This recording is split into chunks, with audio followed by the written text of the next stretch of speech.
आपने कभी जंगल की खौफनाक कहानियां सुनी हैं? पेड़ों पर नाचते भूत, अचानक से गायब हो जाने वाले लोग और एक खतरनाक डायन। आज की कहानी में हम ट्रक ड्राइवर बलदेव सिंह के साथ जंगल के भयानक सफर पर निकलेंगे, जहां उन्हें न सिर्फ भयानक अनुभव हुए बल्कि एक ऐसा राज्य सामने आया जो उन्हें हिलाकर रख देगा। क्या जंगल में सच में कोई डायन थी या कुछ और कहानी थी? जानने के लिए पूरी कहानी देखें। हेलो दोस्तों, मैं आपका दोस्त नवीन और आप सुन रहे हैं हॉरर कहानी मेरी जुबानी दोस्तों। अब एक नया श्रृंखला रोजाना के लिए शुरू किया है। श्रृंखला ये है कि कहानी को सुनने के बाद आपको कहानी अच्छी लगे तो आप कमेंट करके ये बताना कि आप किस जगह से कहानी सुन रहे हो और आपका नाम क्या है। इसके बाद अगली वीडियो में मैं आपका नाम जरूर लूंगा। कमेंट करना ना भूलें और YouTube चैनल को भी सब्सक्राइब करें। ये छोटा सा सहयोग मेरे लिए बहुत महत्वपूर्ण है। चलिए शुरू करते हैं आज की हमारी कहानी। पंजाब के दूर एक गांव में सरदार बलदेव सिंह एक हट्टे कट्टे ट्रक ड्राइवर रहते थे। सालों से वह अपने तंदूरी रंग के ट्रक शेरे पंजाब में देश भर का सफर किया करते थे। इस बार उनकी मंजिल थी कोलकाता, जिसके बारे में उन्होंने सिर्फ कहानियों में ही सुना था। लोडिंग पूरा होने के बाद बलदेव सिंह रात के समय ही कोलकाता के लिए रवाना हो गए। हवा में ठंडक थी और ट्रक की हेडलाइट्स के सामने से गुजरता अकेला रास्ता उन्हें थोड़ा खौफनाक लग रहा था। रास्ते में एक छोटे से ढाबे पर रुककर उन्होंने रात का खाना खाया। ढाबे वाले ने उन्हें आगे के रास्ते के बारे में चेतावनी दी। आगे जंगल आता है साहब, रात में वहां से निकलने में खतरा है। कहते हैं वहां एक डायन रहती है। बलदेव सिंह ने हंसते हुए जवाब दिया, डायन वायन ये सब बचपन की कहानियां हैं। बिना किसी डर के वह रात को ही जंगल वाले रास्ते पर चल पड़े। जंगल घना था और सन्नाटे को सिर्फ उनके ट्रक की आवाज तोड़ रही थी। पेड़ों की काली छायाएं अजीब सी लग रही थीं। अचानक ट्रक के टायर फटने की आवाज गूंजी। बलदेव सिंह ने ट्रक को किनारे लगाया और नीचे उतरकर टायर बदलने लगे। टायर बदलते समय उनकी नजर एक अजीब सी आकृति पर पड़ी। एक लंबी काली साड़ी पहने और खुले बालों वाली औरत दूर पेड़ के पीछे खड़ी थी। उसकी आंखें लाल थीं और चेहरे पर एक भयानक मुस्कान थी। बलदेव सिंह को लगा शायद उनकी थकान की वजह से उन्हें आंखों का धोखा हुआ है। उन्होंने टायर बदला और जल्दी से जंगल से निकलने की कोशिश की, लेकिन जितनी तेजी से वह गाड़ी चलाते उतनी ही तेजी से रास्ता उनके सामने बदल जाता। घंटों गाड़ी चलाने के बाद भी वह जंगल से बाहर नहीं निकल पाए। ट्रक का डीजल भी खत्म होने वाला था। हार मानकर बलदेव सिंह ट्रक के अंदर सो गए।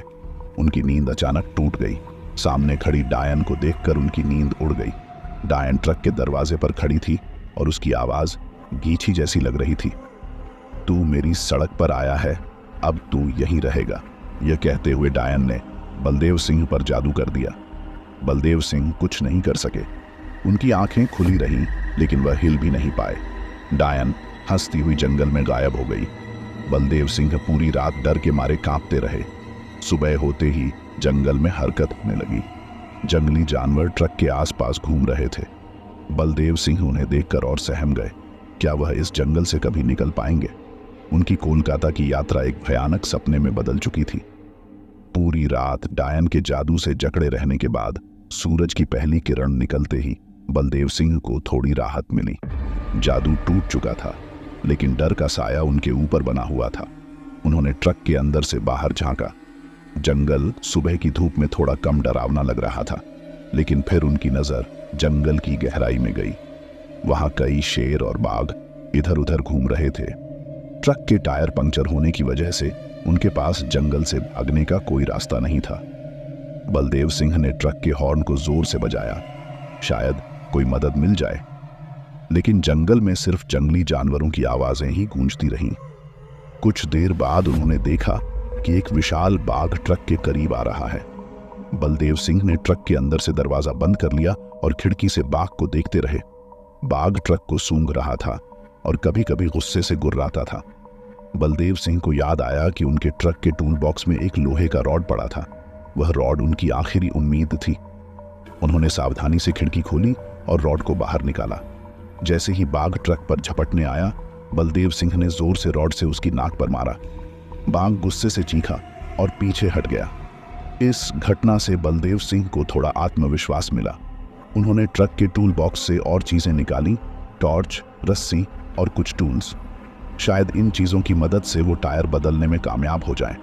लेकिन सूरज ढलने के साथ ही जंगल में खतरा और भी बढ़ गया। रात में जंगली जानवर और भी ज्यादा आक्रामक हो जाते थे।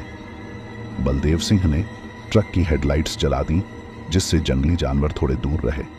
उन्होंने ट्रक के अंदर ही रात गुजारी। हर आहट पर उनके दिल की धड़कनें तेज हो जाती थीं।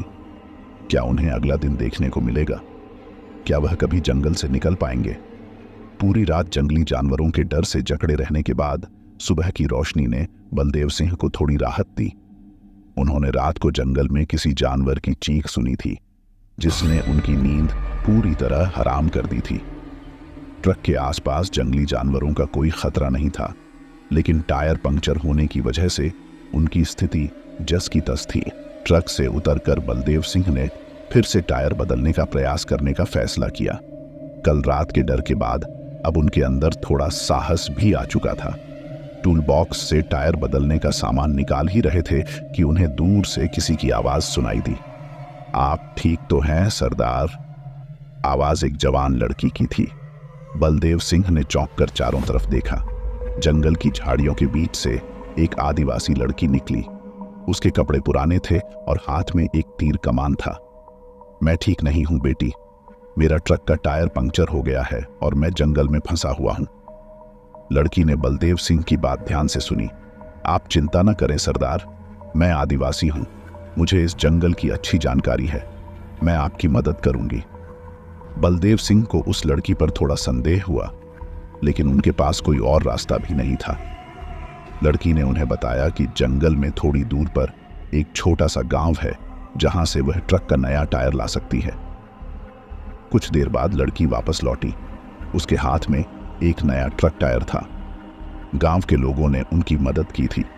बलदेव सिंह ने लड़की को पैसे देने की कोशिश की, लेकिन उसने मना कर दिया। हम आदिवासी जंगल के बच्चों की तरह हैं, आप जंगल में मेहमान हैं, हमारी मदद आपका हक है। टायर बदलने के बाद बलदेव सिंह ने ट्रक स्टार्ट किया। जाने से पहले उन्होंने लड़की से उसका नाम पूछा। मुझे मीना कहते हैं सरदार, आप संभाल कर गाड़ी चलाइएगा, जंगल में अभी खतरा टला नहीं है। मीना ने उन्हें एक रास्ता बताया जो जंगल से जल्दी निकलने में मदद करेगा। बलदेव सिंह ने मीना को धन्यवाद दिया और ट्रक आगे बढ़ाया। मीना जंगल में वापस चली गई। क्या मीना वाकई में उनकी मददगार थी, या फिर वह भी इस जंगल के भयानक रहस्य का हिस्सा थी? ये सवाल बलदेव सिंह के दिमाग में घूमते रहे, लेकिन फिलहाल उनके पास जंगल से निकलने के अलावा कोई और चारा नहीं था। मीना के बताए रास्ते पर चलते हुए बलदेव सिंह को थोड़ी राहत महसूस हुई। जंगल थोड़ा कम घना हो गया था और पेड़ों के बीच से सूरज की रोशनी आ रही थी। कुछ ही घंटों में वह जंगल से बाहर निकलने की उम्मीद कर रहे थे, लेकिन अचानक रास्ता एकदम खत्म हो गया। उनके सामने एक विशाल पुराना मंदिर खड़ा था। मंदिर की दीवारें जमीन से खाई से ढकी थीं और खिड़कियों से अंधेरा झांक रहा था। इस मंदिर के बारे में मीना ने उन्हें कुछ नहीं बताया था। बलदेव सिंह को लगा कि शायद रास्ता मंदिर के पीछे से जाता होगा। गाड़ी को मंदिर के किनारे खड़ा कर वह नीचे उतरे। मंदिर के घंटे जंग के जंग खाए थे, लेकिन बलदेव सिंह ने उसे जोर से बजाया। मंदिर के अंदर से कोई आवाज नहीं आई। उन्होंने मंदिर का दरवाजा खोलने की कोशिश की, लेकिन वह बहुत मजबूत था। चारों तरफ सन्नाटा था, सिर्फ जंगल के जानवरों की आवाजें ही सुनाई दे रही थीं। बलदेव सिंह को लगा कि शायद यह मंदिर बंद है और उन्हें किसी दूसरे रास्ते की तलाश करनी चाहिए। लेकिन तभी मंदिर के अंदर से अजीब सी आवाजें आने लगीं, जैसे कोई फुसफुसा रहा हो या रो रहा हो। बलदेव सिंह को रोंगटे खड़े हो गए। डर के बावजूद उनकी जिज्ञासा भी जागी। वह दरवाजे के छेद से झांकने लगे। मंदिर के अंदर अंधेरा था, लेकिन दूर एक मंदिर की ज्योति टिमटिमा रही थी। बलदेव सिंह ने हिम्मत करके दरवाजा जोर से धक्का दिया। पुराना दरवाजा टूटकर खुल गया। अंदर का नजारा देखकर उनके पैरों तले जमीन खिसक गई। मंदिर के बीचों बीच एक वेदी पर एक खूबसूरत महिला बंधी हुई थी। उसके कपड़े फटे हुए थे और चेहरे पर खून के धब्बे थे। महिला उन्हें देखकर रोने लगी। मुझे बचाओ, ये डायन मुझे कैद में रखना चाहती है। बलदेव सिंह को समझ नहीं आ रहा था कि क्या हो रहा है। क्या यह महिला भी डायन के जाल में फंसी हुई थी या फिर यह कोई और जाल था? मंदिर के अंधेरे में बंधी महिला की चीखें बलदेव सिंह के कानों में गूंज रही थीं। महिला कमजोर लग रही थी, उसके कपड़े फटे हुए थे और चेहरे पर चोट के निशान थे। डर के मारे वह थरथरा रही थी। मैं आपको बचाता हूं, बलदेव सिंह ने हिम्मत जुटाते हुए कहा। लेकिन आप कौन हैं और डायन ने आपको यहां क्यों कैद कर रखा है? महिला ने थोड़ा सुस्ताया और फिर कांपती आवाज में बोली, मेरा नाम सोनिया है। मैं कोलकाता की रहने वाली हूं। कुछ दिन पहले मैं अपने मंगेतर के साथ इस जंगल से गुजर रही थी, तभी अचानक एक काली साड़ी पहनी औरत सामने आ गई। उसने हमें डरा दिया और फिर मुझ पर जादू कर दिया। मेरे मंगेतर को मार डाला और मुझे इस मंदिर में कैद कर लिया। सोनिया की बात सुनकर बलदेव सिंह स्तब्ध रह गए। क्या यही वही डायन थी जिसने उन पर भी जादू किया था? क्या वह किसी और को भी इस जंगल में फंसा रही थी? वह डायन मुझे क्या बनाना चाहती है? सोनिया ने डर से पूछा। बलदेव सिंह को नहीं पता था कि जवाब क्या दें। वह खुद भी इस जंगल में फंसे हुए थे और डायन के मंसूबों से अनजान थे, लेकिन उन्होंने सोनिया को भरोसा दिलाया, चिंता मत करो, मैं आपको यहां से निकालकर बाहर ले जाऊंगा। उन्होंने देखा कि सोनिया को एक मोटी रस्सी से बांधा गया था। टूल बॉक्स से चाकू निकालकर उन्होंने रस्सी को काटना शुरू किया। अचानक मंदिर के बाहर से जोरदार आवाज आई। किसी के चीखने और हंसने की आवाज थी। बलदेव सिंह का दिल बैठ गया। ये आवाज डायन की थी। वह इतनी जल्दी कैसे आ गई? क्या मीना ने उन्हें डायन के पास भेजा था? डायन आ गई! सोनिया भी चीख पड़ी। मुझे मत छोड़ो। बलदेव सिंह के पास ज्यादा समय नहीं था। उन्होंने सोनिया को यह कहकर शांत कराया कि वह जल्दी वापस आएंगे। फिर वह मंदिर से बाहर निकले। बाहर डायन खड़ी थी। उसकी आंखें गुस्से से जल रही थीं। बलदेव सिंह को पता था कि अब उन्हें लड़ना पड़ेगा। उनके हाथ में चाकू के अलावा कुछ नहीं था, लेकिन वह हार मानने को तैयार नहीं थे। डायन बलदेव सिंह के सामने खड़ी थी। उसकी काली साड़ी हवा में लहरा रही थी। उसके हाथ लंबे और पंजों जैसे थे। डरावनी हंसी के साथ उसने कहा, तू फिर लौट आया सरदार, अब तू यहीं मर जाएगा। बलदेव सिंह ने हिम्मत जुटाकर जवाब दिया, मैं तुम्हें सोनिया को नहीं ले जाने दूंगा। डायन ने क्रोध से अपना मुंह बिगाड़ा। सोनिया, वह मेरी बलि का बकरा है, तू उसे मुझसे छीनने की हिम्मत कैसे करता है? उसके शब्दों से बलदेव सिंह को सच्चाई का झलका मिला। डायन किसी को बलि देना चाहती थी और सोनिया उसका शिकार थी, लेकिन उन्हें डायन से सवाल करने का समय नहीं था। उन्होंने अपने हाथ में पकड़े चाकू को ऊपर उठाया और डायन की तरफ दौड़े। डायन ने भी तुरंत हरकत की।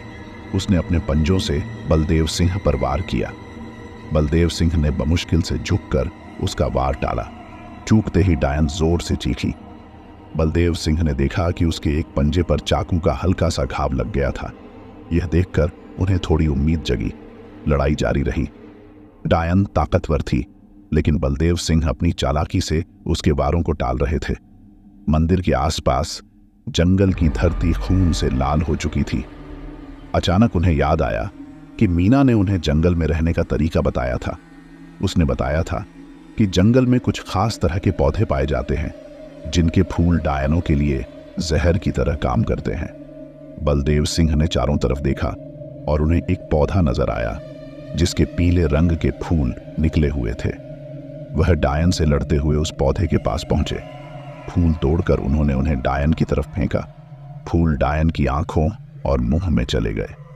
डायन जोर से चीखी और जमीन पर गिर गई। उसका शरीर तड़पने लगा। बलदेव सिंह को यकीन नहीं हो रहा था। क्या उन्होंने सच में डायन को हरा दिया था? वह सांस लेने के लिए रुके। कुछ देर बाद डायन का शरीर धीरे धीरे राख में बदल गया और हवा में उड़ गया। इस डरावने अनुभव से थक चुके बलदेव सिंह मंदिर के पास गिर पड़े। क्या जीत उनकी थी या फिर यह सिर्फ एक छोटी सी जीत थी जिसके बाद और भी बड़े खतरे उनका इंतजार कर रहे थे? कुछ देर बेहोशी में रहने के बाद बलदेव सिंह की आंखें खुली। सूरज ढल चुका था और जंगल अंधेरे में डूब चुका था। उनके शरीर में दर्द हो रहा था, लेकिन उन्हें खुशी थी कि वह जिंदा थे। डायन राख हो चुकी थी, लेकिन सोनिया का क्या हुआ? बलदेव सिंह ने हिम्मत जुटाकर मंदिर के अंदर जाने का फैसला किया। मंदिर के अंदर का वातावरण और भी ज्यादा भयानक लग रहा था। टूटी हुई मूर्तियों और जमीन पर बिखरे हुए सामानों से ऐसा लग रहा था कि सालों से यहां कोई नहीं आया था। मंदिर के बीचों बीच वह वेदी थी जहां सोनिया बंधी हुई थी, लेकिन अब वहां कोई नहीं था। रस्सी कटी हुई पड़ी थी, लेकिन सोनिया गायब थी। बलदेव सिंह को लगा शायद डायन के मरने के साथ ही सोनिया भी कहीं गायब हो गई। तभी उन्हें मंदिर के कोने में रखी हुई एक पुरानी किताब दिखाई दी। इसके पन्ने पीले पड़ चुके थे, लेकिन बचे हुए अक्षरों को पढ़ने की कोशिश की। किताब में इस जंगल और उसमें रहने वाली डायन के बारे में लिखा हुआ था। किताब के मुताबिक यह डायन सैकड़ों साल पहले एक शक्तिशाली तांत्रिक की साधना में बाधा डालने वाली औरत थी। तांत्रिक ने उसे मार डाला था, लेकिन उसकी आत्मा को इस जंगल में कैद कर दिया था। हर साल पूर्णिमा की रात को डायन को किसी की बलि की जरूरत होती थी। सोनिया उसी बलि का शिकार बनने वाली थी। किताब में यह भी लिखा था कि डायन को हमेशा के लिए खत्म करने के लिए मंदिर के नीचे दबी हुई एक खास ताबीज को ढूंढना होगा। बलदेव सिंह को लगा शायद यही रास्ता था जिससे वह जंगल से हमेशा के लिए छुटकारा पा सकते हैं। उन्होंने किताब को संभाल कर रख लिया और मंदिर के नीचे खुदाई करने का फैसला किया। रात भर जमीन खोदने के बाद उनके हाथ एक छोटा सा लोहे का डिब्बा लगा। डिब्बे को खोलने पर उन्होंने देखा कि उसमें एक चमकीला ताबीज रखा हुआ है। ताबीज पर संस्कृत के कुछ शब्द लिखे हुए थे जिनका मतलब उन्हें समझ नहीं आ रहा था, लेकिन किताब में लिखे हुए निर्देशों के अनुसार उन्होंने ताबीज को मंदिर के बाहर जमीन में गाड़ दिया। जैसे ही ताबीज जमीन को छुआ, जंगल में एक भूकंप आया। पेड़ हिलने लगे और जमीन फटने लगी। बलदेव सिंह को अपनी जान बचाकर भागना पड़ा। कुछ देर बाद भूकंप रुका, लेकिन जंगल का नजारा पूरी तरह बदल चुका था। मंदिर गायब हो चुका था और उसकी जगह पर एक विशाल गड्ढा बन गया था। भूकंप थमने के बाद जंगल का नजारा पूरी तरह से बदल चुका था। पेड़ जमीन पर बिखरे हुए थे और मंदिर की जगह एक विशाल गड्ढा बन गया था। बलदेव सिंह दूर एक पेड़ के नीचे छिपे हुए थे। उनके पूरे शरीर में दर्द हो रहा था और डर के मारे उनके हाथ थरथरा रहे थे। कुछ ही देर में उन्हें अपनी जेब में रखी हुई पुरानी किताब याद आई। किताब के मुताबिक ताबीज गाड़ने से डायन हमेशा के लिए खत्म हो जाएगी। लेकिन सोनिया का क्या हुआ? क्या वह भी डायन के साथ ही गायब हो गई? यह सवाल बलदेव सिंह के दिमाग में घूमता रहा, लेकिन फिलहाल उनके पास जंगल से निकलने के अलावा कोई और रास्ता नहीं था। उन्होंने हिम्मत जुटाई और अपने ट्रक की तरफ चल पड़े। ट्रक की हालत भी खराब हो चुकी थी। टायर तो बदल चुके थे, लेकिन भूकंप के कारण ट्रक का अगला हिस्सा टेढ़ा हो गया था। फिर भी बलदेव सिंह को उम्मीद थी कि वह किसी तरह ट्रक को स्टार्ट कर पाएंगे। उन्होंने टूल बॉक्स से जरूरी उपकरण निकाले और ट्रक को ठीक करने की कोशिश करने लगे। कई घंटों की मेहनत के बाद ट्रक का इंजन स्टार्ट हो गया। बलदेव सिंह खुशी से नाच उठे। उन्होंने बिना किसी देरी के जंगल से बाहर निकलने का रास्ता ढूंढना शुरू किया। मीना ने जो रास्ता बताया था वह भूकंप के कारण पूरी तरह से बदल चुका था। बलदेव सिंह को रास्ता याद नहीं था, लेकिन उन्हें पता था कि उन्हें सूरज की तरफ चलना है। सूरज पूर्व दिशा में निकलता है और कोलकाता भी पूर्व दिशा में ही स्थित है। कई घंटों तक वह सूरज की तरफ गाड़ी चलाते रहे। रास्ते में उन्हें जंगली जानवरों का कोई खतरा नहीं था। शायद भूकंप की वजह से जानवर कहीं और चले गए थे। शाम ढलने से पहले उन्हें एक पक्की सड़क दिखाई दी। वह खुशी से उस सड़क पर गाड़ी मोड़ने लगे। सड़क पर कुछ दूर चलने के बाद उन्हें एक छोटा सा गांव दिखाई दिया। गांव के लोग उन्हें देखकर चौंक गए। उन्होंने बलदेव सिंह से पूछा कि वह जंगल से कैसे निकल पाए। बलदेव सिंह ने उन्हें जंगल में हुए भयानक अनुभवों के बारे में नहीं बताया। उन्होंने बस इतना ही कहा कि वह रास्ता भटक गए थे। गांव वालों ने उनकी मदद की और उन्हें कोलकाता जाने वाली मुख्य सड़क तक पहुंचा दिया। अब उनके सामने सिर्फ कोलकाता का सफर बाकी था। जंगल से निकलने के बाद भी वह थोड़े सहमे हुए थे, लेकिन अब उन्हें राहत महसूस हो रही थी। वह जल्द ही कोलकाता पहुंच जाएंगे और इस भयानक जंगल को हमेशा के लिए भूल जाएंगे। पक्की सड़क पर ट्रक दौड़ रहा था। हवा में ठंडक थी और चारों तरफ खेत खलिहान नजर आ रहे थे। जंगल का खौफ अब भी बलदेव सिंह के दिल में बैठा था, लेकिन धीरे धीरे राहत का एक संदेश भी मन में फैल रहा था। वह आखिर जंगल से निकल पाए थे। गांव वालों ने उन्हें बताया था कि कोलकाता पहुंचने में उन्हें लगभग 2 दिन लग जाएंगे। रास्ते में कई शहर और ढाबे थे जहां वह रुककर आराम कर सकते थे। उन्होंने ट्रक के रेडियो को चालू किया। रेडियो से बजते हुए पुराने पंजाबी गीतों ने उन्हें थोड़ा सुकून दिया। जंगल में बिताए गए भयानक दिनों को वह शायद कभी नहीं भूल पाएंगे, लेकिन अब वह भविष्य की तरफ देखना चाहते थे। कुछ देर बाद उन्हें सड़क के किनारे एक ढाबा दिखाई दिया। ढाबे पर रुककर उन्होंने खाना खाया और ट्रक को ठीक से चेक किया। भूकंप की वजह से ट्रक थोड़ा क्षतिग्रस्त हो गया था, लेकिन किसी तरह चल रहा था। रास्ते में कई ट्रक ड्राइवरों से उनकी मुलाकात हुई। उन्होंने उन्हें कोलकाता का रास्ता बताया और जंगल में हुए भूकंप के बारे में भी चर्चा की। यह जानकर बलदेव सिंह को थोड़ी हैरानी हुई कि जंगल में हुए भूकंप की खबर आसपास के इलाकों में भी फैल चुकी थी। दूसरे दिन शाम के समय वह एक बड़े शहर में पहुंचे।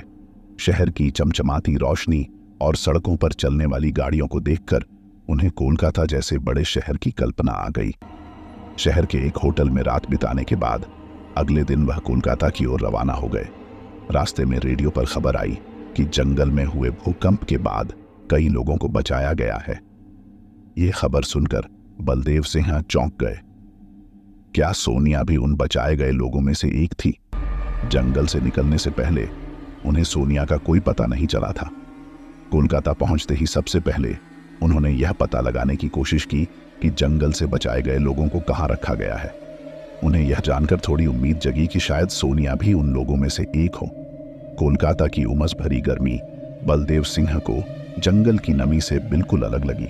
शहर की ऊंची इमारतें और तेज रफ्तार वाली जिंदगी उन्हें जंगल के सन्नाटे की भयावहता को कुछ पल के लिए भुला दे रही थी। उनका पहला पड़ाव सरकारी दफ्तर था, जहां जंगल से बचाए गए लोगों की जानकारी मिलती थी। दफ्तर के बाहर लंबी लाइन लगी थी। बेचैनी से इंतजार करने के बाद उनकी बारी आई। उन्होंने क्लर्क को जंगल और भूकंप के बारे में बताया और पूछा कि क्या उन्हें सोनिया नाम की किसी लड़की के बारे में कोई जानकारी है। क्लर्क ने रजिस्टर पलटकर देखा और सिर हिला दिया। नहीं, जंगल से बचाए गए लोगों में सोनिया नाम की कोई लड़की नहीं है। शायद उसका नाम गलत लिखा गया हो, या फिर उसकी बात अधूरी रह गई। बलदेव सिंह का दिल बैठ गया। क्या जंगल ने सोनिया को भी निगल लिया था? क्या डायन के खत्म होने के साथ ही वह भी कहीं खो गई थी? क्लर्क ने उन्हें अस्पताल जाने की सलाह दी, जहां कुछ घायल लोगों को भर्ती कराया गया था। शायद वहां उन्हें कोई जानकारी मिल सके। उम्मीद की एक किरण जगाकर वह अस्पताल की ओर रवाना हो गए। अस्पताल के वेटिंग रूम में बैठकर उन्होंने मरीजों के नामों की लिस्ट देखी। सोनिया का नाम कहीं नहीं था। हताश होकर उन्होंने डॉक्टर से बात की। डॉक्टर ने उनकी कहानी ध्यान से सुनी। मुझे जंगल में किसी डायन के बारे में तो नहीं पता, डॉक्टर ने कहा, लेकिन हाँ, एक लड़की कुछ दिनों पहले बेहोशी की हालत में जंगल के किनारे मिली थी। उसे याद नहीं आ रहा था कि वह जंगल में कैसे पहुंची। बलदेव सिंह के कान खड़े हुए। क्या यह लड़की सोनिया हो सकती थी? डॉक्टर ने उन्हें बताया कि लड़की को किसी रिश्तेदार के पास भेज दिया गया है। उन्होंने लड़की का नाम और उस रिश्तेदार का पता हासिल करने की कोशिश की, लेकिन अस्पताल के नियमों के कारण उन्हें ज्यादा जानकारी नहीं दी जा सकी। बलदेव सिंह निराश होकर अस्पताल से बाहर निकले।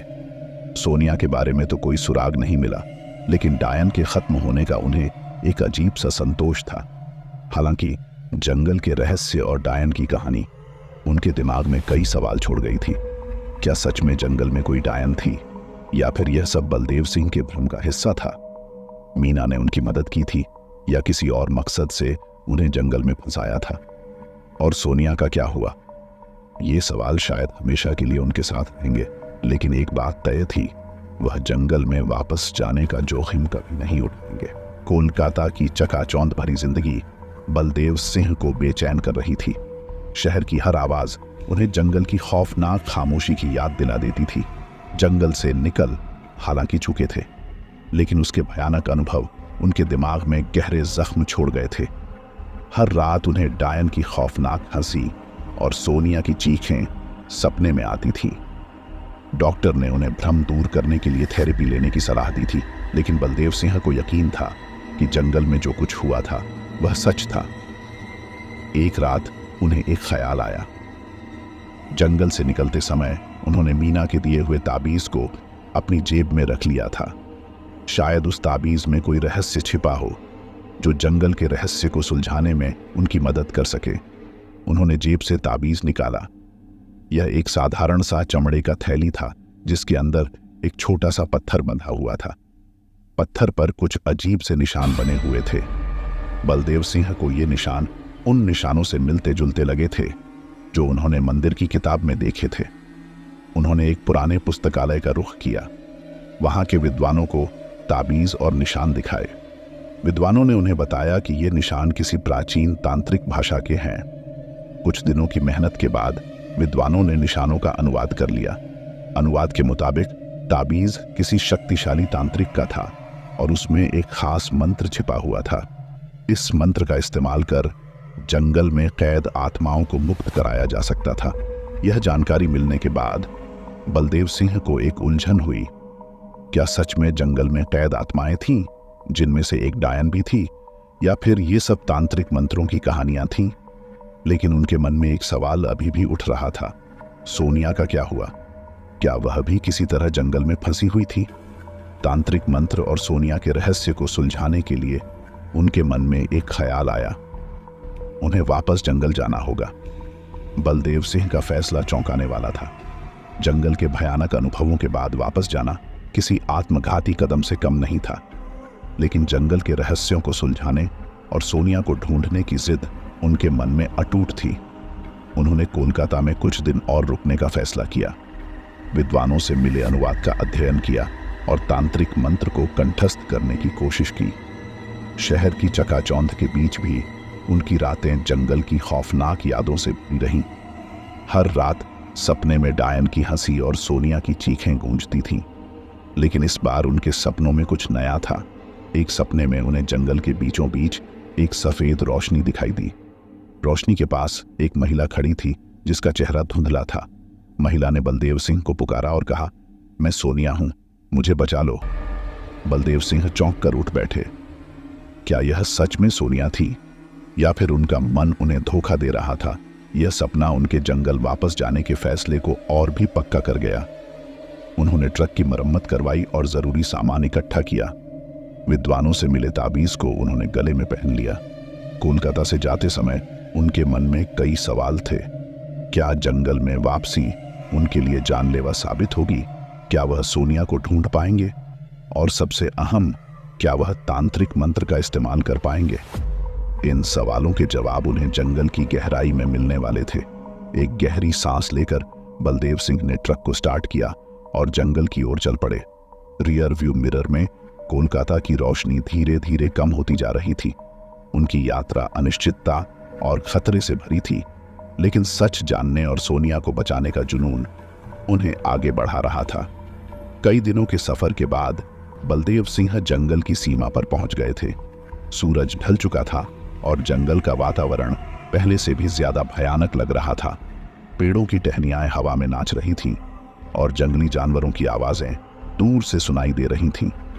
पिछली बार के भयानक अनुभवों को याद करके बलदेव सिंह के हाथ थोड़े से कांपने लगे, लेकिन उन्होंने गहरी सांस ली और खुद को हिम्मत दिलाई। इस बार उनके पास तांत्रिक मंत्र का सहारा था। जंगल में दाखिल होते ही उन्हें खामोशी सी महसूस हुई। पिछली बार जंगल जानवरों की आवाजों से गूंज रहा था, लेकिन अब एक अजीब सी शांति छाई हुई थी, मानो जंगल भी उनकी वापसी का इंतजार कर रहा हो। रात को उन्होंने जंगल के एक किनारे पर डेरा डाल लिया। रात के सन्नाटे में उन्होंने तांत्रिक मंत्र का जाप करना शुरू किया। विद्वानों ने उन्हें बताया था कि इस मंत्र का उच्चारण करते समय ताबीज को अपने हाथ में पकड़ना जरूरी है। कुछ देर मंत्र जपने के बाद बलदेव सिंह को अजीब सी अनुभूति हुई।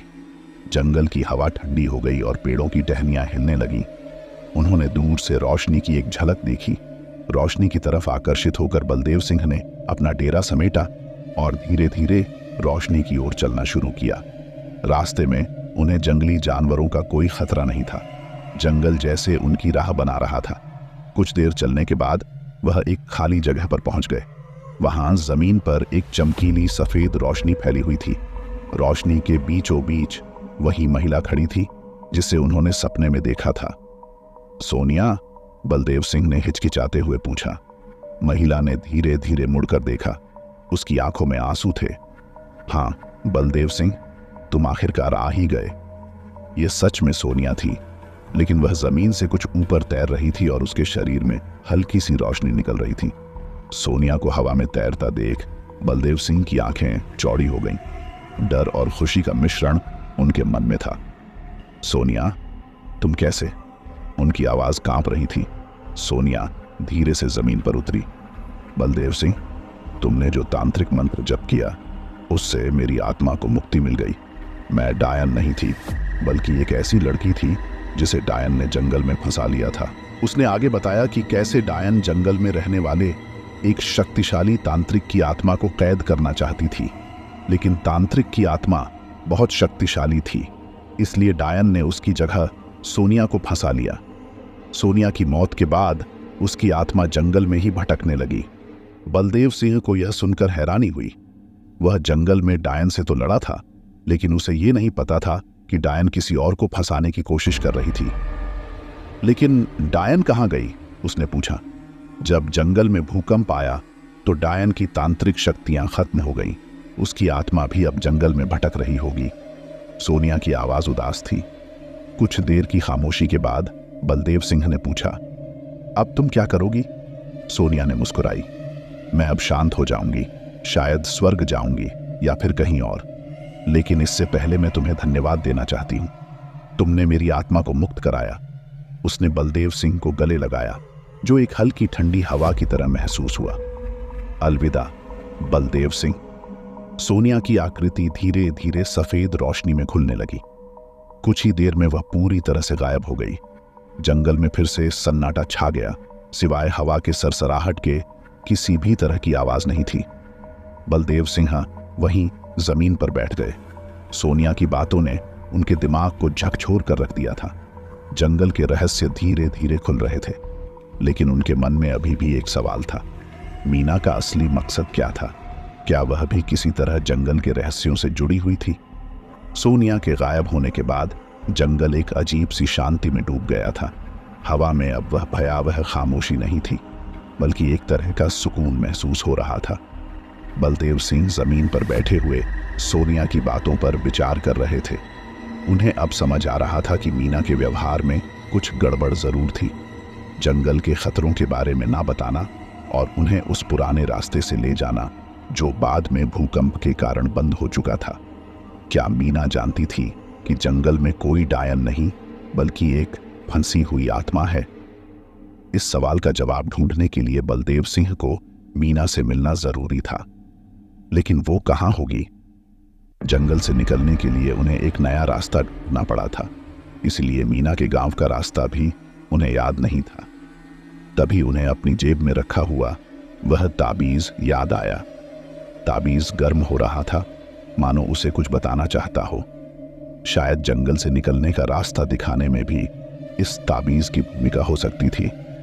उन्होंने ताबीज को हथेली पर रखकर आंखें बंद कर ली। कुछ देर बाद उन्हें लगा कि ताबीज से एक हल्की सी किरण निकल रही है, जो पूर्व की दिशा की ओर इशारा कर रही है। बलदेव सिंह ने ट्रक को स्टार्ट किया और पूर्व दिशा की ओर चल पड़े। रास्ते में उन्हें कई तरह की मुश्किलों का सामना करना पड़ा। जंगल घना होता जा रहा था और रास्ता भी पूरी तरह से अज्ञात था, लेकिन वह हार मानने को तैयार नहीं थे। कई दिनों की कठिन यात्रा के बाद आखिरकार उन्हें जंगल से निकलने का रास्ता मिल गया। जंगल की सीमा पार करते ही उन्होंने राहत की सांस ली। अब उनके सामने सबसे बड़ा काम मीना को ढूंढना था।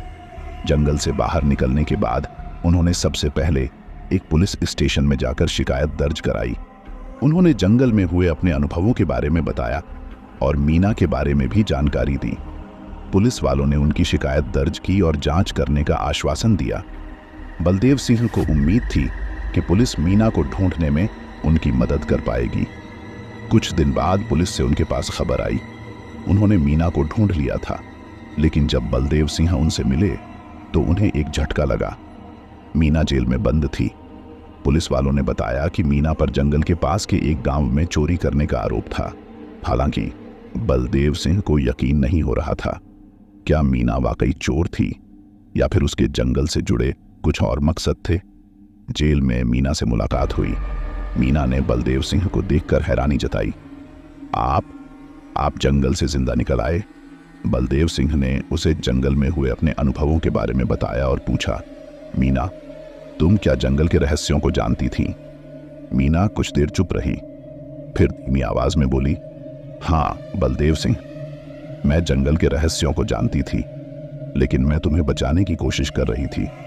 उसने आगे बताया कि जंगल में रहने वाली डायन के बारे में गांव में पुरानी कहानियां थीं। मीना को डर था कि जंगल में बलदेव सिंह को कोई खतरा ना हो, इसलिए उसने उन्हें जंगल के खतरों के बारे में नहीं बताया था। बलदेव सिंह को अब समझ आ रहा था कि मीना के व्यवहार में जो कुछ अजीब लगा वह शायद जंगल के रहस्यों को लेकर उसके डर की वजह से था। उसने मीना से पूछा, लेकिन तुमने मुझे उस पुराने रास्ते से जंगल में क्यों भेजा? वह रास्ता तो भूकंप के कारण बंद हो चुका था। मीना की आंखों में एक चमक आई। मुझे लगा था कि शायद पुराना रास्ता जल्दी जंगल से निकालने में तुम्हारी मदद करेगा। मैं नहीं जानती थी कि भूकंप आ जाएगा। बलदेव सिंह को अब मीना की बातों पर पूरा भरोसा नहीं हो रहा था, लेकिन चोरी का आरोप? मीना ने सिर झुका लिया। मुझे पैसे की जरूरत थी। जंगल के पास के गांवों में अजीब बीमारियां फैल रही थीं। मैं एक डॉक्टर को लाना चाहती थी। उसने आगे बताया कि जंगल के रहस्यों के बारे में गांव वालों को ज्यादा जानकारी नहीं थी। उन्हें सिर्फ इतना पता था कि जंगल में कोई बुरी शक्ति है। बलदेव सिंह को एहसास हुआ कि वह जंगल के रहस्यों को पूरी तरह से नहीं समझ पाए। डायन जैसा कोई नहीं था, बल्कि एक फंसी हुई आत्मा थी, और मीना शायद वाकई उनकी मदद करना चाहती थी। कुछ दिनों बाद पुलिस जांच में मीना के चोरी के आरोपों में कोई सच्चाई नहीं मिली। उसे जेल से रिहा कर दिया गया। बलदेव सिंह और मीना वापस कोलकाता जाने के लिए रवाना हुए। रास्ते में जंगल की तरफ देखते हुए बलदेव सिंह ने महसूस किया कि अब जंगल उतना भयानक नहीं लगता। जंगल के रहस्य भले ही पूरी तरह से सुलझ ना सके हों, लेकिन उन्हें खुशी थी कि उन्होंने सोनिया की आत्मा को मुक्त कराया। कोलकाता पहुंचने के बाद बलदेव सिंह ने ट्रकिंग का काम छोड़ दिया। जंगल के अनुभवों ने उन्हें काफी झकझोर कर दिया था। मीना एक नर्सिंग होम में काम करने लगी। कुछ समय बाद बलदेव सिंह को एक खत मिला। खत मीना ने लिखा था। खत में उसने जंगल के पास के गांवों में फैली बीमारी के इलाज के लिए मदद मांगी थी। बलदेव सिंह ने मीना की मदद करने का फैसला किया। शायद जंगल के भयानक अनुभवों ने उन्हें दूसरों की मदद करने का नया रास्ता दिखा दिया था। इस कहानी का अंत भले ही जंगल के सभी रहस्यों को उजागर ना करता हो, लेकिन यह हमें यह सिखाता है कि कभी-कभी डर की वजह से हम सच को पहचान नहीं पाते। सच्चाई अविश्वसनीय लग सकती है, लेकिन उसे स्वीकारने की हिम्मत ही असली जीत होती है। दोस्तों, यह थी आज की कहानी। इसके बाद दोस्तों हम वापस श्रृंखला शुरू करेंगे जो मैंने कल आपसे कहा था। साथ ही जिन लोगों ने कल की कहानी सुनने के बाद कमेंट करते हुए अपना नाम और जगह बताया था, अब उन लोगों का नाम लेता हूं। पहला नाम है यूएई शारजाह से सुल्तान। अगला नाम है नागपुर से शंकर कुलकर्णी। अगला नाम है रायबरेली से देशराज। अगला नाम है गुवाहाटी से अनंत कुमार। अगला नाम है हरियाणा से रोहित। अगला नाम है मणिपुर से यंगमिहोर जिमिक और हिंगबा। अगला नाम है गोधरा से नरेंद्र सिंह बारिया। अगला नाम है असम से धीमान ज्योति। अगला नाम है पुणे महाराष्ट्र से बाबलू कपार। अगला नाम है पुरुलिया से आनंद। अगला नाम है बरगढ़ से उदय पधान। अगला नाम है नागांव असम से रिंकू। अगला नाम है जटोली से सोनू सिंह। अगला नाम है इंदौर से प्राची मिश्रा। अगला नाम है दिल्ली से प्रकाश चंद। अगला नाम है दिल्ली से कुणाल। अगला नाम है लंदन यूके से बॉबी सिंह। अगला नाम है झारखंड से बबीता कालुंडिया। अगला नाम है रानीखेत से किशोर तिवारी। अगला नाम है कर्नाटक से अंकेश कुमार। अगला नाम है यूपी से विमला। अगला नाम है दिल्ली से श्यामा पनवार। धन्यवाद दोस्तों, मिलते हैं अगली वीडियो में।